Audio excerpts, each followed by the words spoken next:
are we going about it? I'm just wondering if, I don't know, if that great deal of sales. Windshield wipers.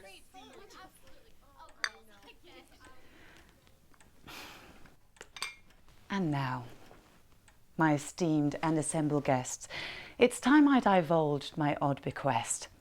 It seems that the mantle has fallen to me to proffer you a lesson in herstory.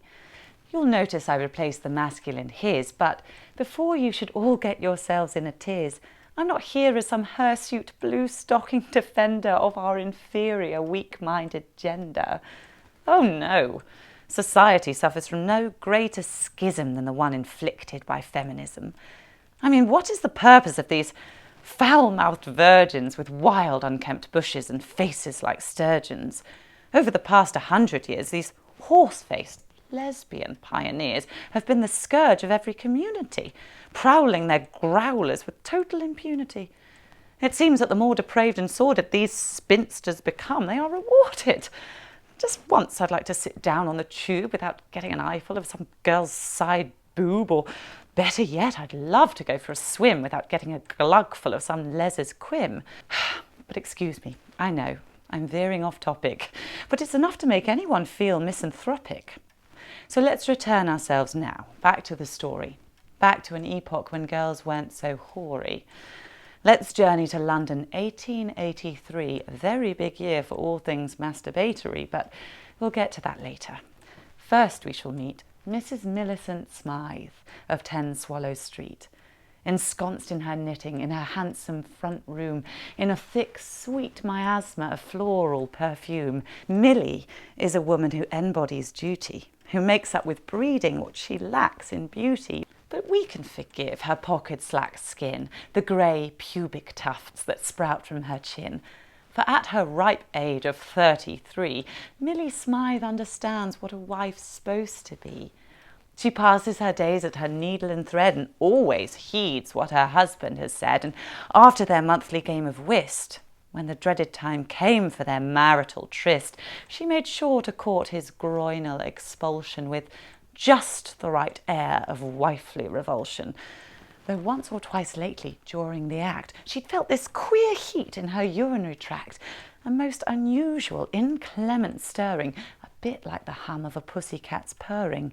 And these unexpected and moist emissions had sent her seeking out physicians, which is where we find her this afternoon, consulting with one Dr. Spoon, a decidedly gay and eccentric gent, most likely due to his German descent. So, Fräulein, rasped the Deutsch clinician, how long have you suffered this nervous condition? Well, Millie said, it's all rather shocking. You see, just as my husband started docking my windy with his turgid gland, he glanced my muff with his other hand, and suddenly there was this hot pulsation and this viscous irrigation that sopped right through my woolen gown and ruined our good eiderdown. Aha, I see, Herr Spoon exclaimed. My dear Frau Smythe, don't be ashamed. I've seen this many times before, and what is more, I have the cure. In past cases, I've employed the treatments of a Sigmund Freud. From boredom to full-blown diphtheria, I've rightly diagnosed hysteria. I think you'll find my vaginal digit more powerful than any human digit. And then he reached deep in his pouch. Frau Smythe, please lay down on the couch. This is the forefront of modern science, Spoon gleamed as he whipped out his long, sleek appliance and strode to where poor Millicent lay, quietly quivering with dismay. Oh, goodness, what is that large metallic...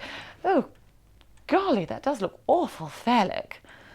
But Spoon couldn't hear. His widened eyes instead were fixed betwixt her thighs. By then he'd almost disappeared, completely consumed by her biscuity beard. He cried, Let me at those flaps of mutton, so I might whisk your naughty button. All of a sudden the room started throbbing. As he commenced his mechanical knobbing, Mrs. Smythe's drawers began to convulse with every vigorous vaginal pulse. Deeper and deeper he probed with each spasm, further and further inside her moist chasm. Oh, doctor, she groaned in time with his thrumming. Golly, oh gosh, I think I think we all get the general gist. So I needn't ram it home with a fist. And judging by those proud trouser protrusions, I'd wager you've all drawn your own conclusions. So I'll leave this last chapter for you to deduce before we're all swimming in your bodily sluice.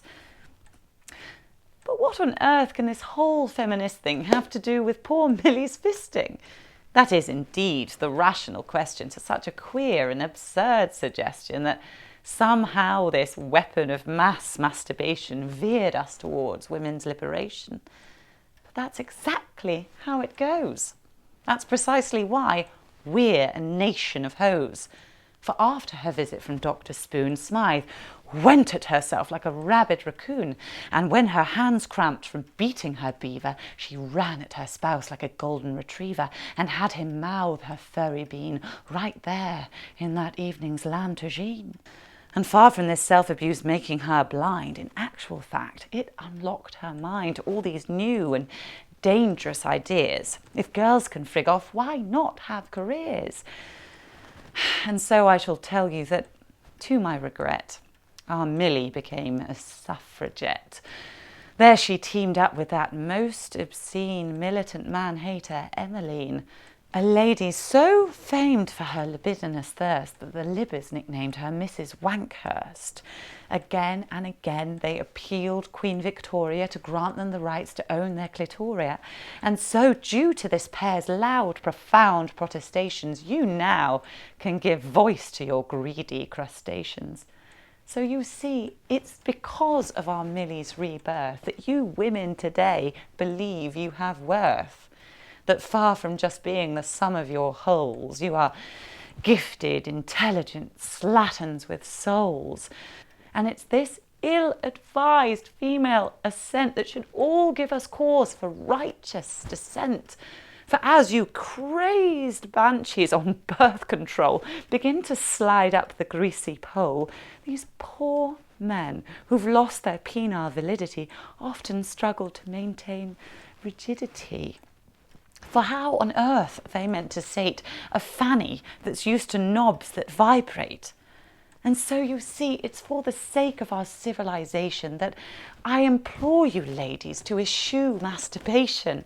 The future of our race lies in your hands, not fiddling with your whetted glands. And the next time you hanker for a quivering bone, please let your clitoris well alone.